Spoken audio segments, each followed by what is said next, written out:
Batu Golok.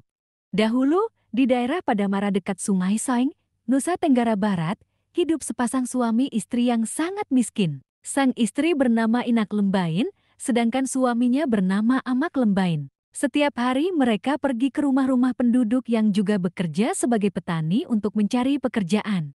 Bahkan suami istri tersebut harus pergi dari satu desa ke desa lainnya sambil membawa kedua anak mereka. Ketika mereka tiba di sebuah rumah penduduk yang tampak sibuk menumbuk padi, Inak Lembain menghampirinya. "Maaf Bu, adakah pekerjaan untuk saya? Saya bisa membantu Ibu menumbuk padi," tanyanya.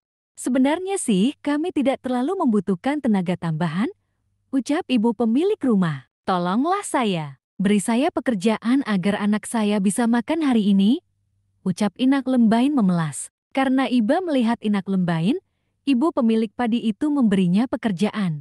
Inak Lembain disuruhnya membantu menumbuk padi. Ketika menumbuk padi, kedua anak Inak Lembain diletakkan di sebuah batu ceper, tidak jauh dari tempat ia menumbuk padi. Batu itu bernama Batu Golok. "Tunggu Ibu di sini, Nak. Ibu akan bekerja. Kalian jangan nakal ya," pesan Inak Lembain pada mereka.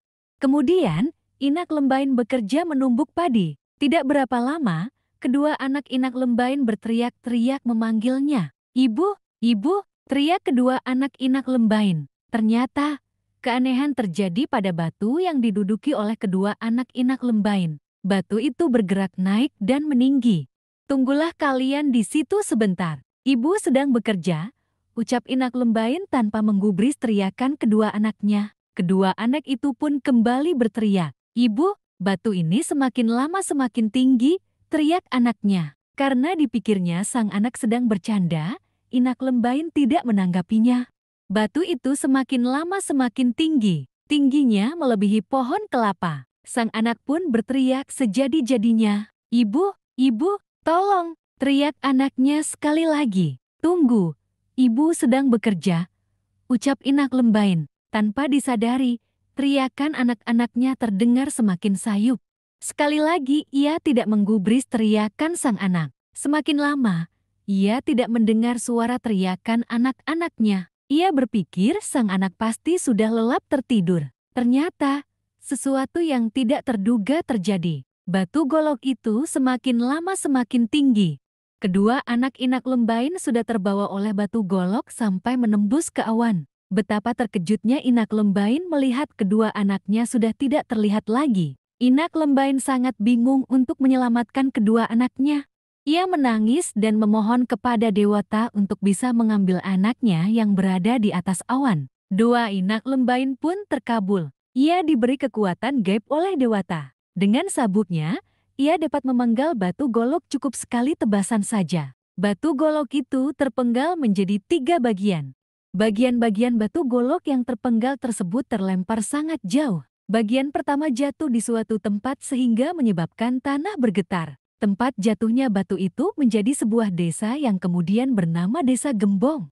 Bagian kedua batu golok jatuh di suatu tempat yang kemudian tempat itu diberi nama Dasan Batu. Nama ini diberikan karena ada seseorang yang melihat batu itu jatuh. Sedangkan, bagian ketiga batu golok jatuh di suatu tempat dan diberi nama Montong Teker.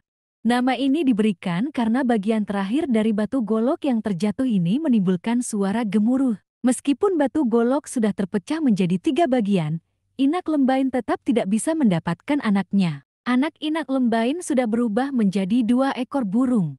Sang kakak telah berubah menjadi burung kekuo, sedangkan sang adik telah berubah menjadi burung kelik. Oleh karena keduanya berasal dari manusia, maka kedua burung tersebut tidak dapat mengerami telurnya sendiri.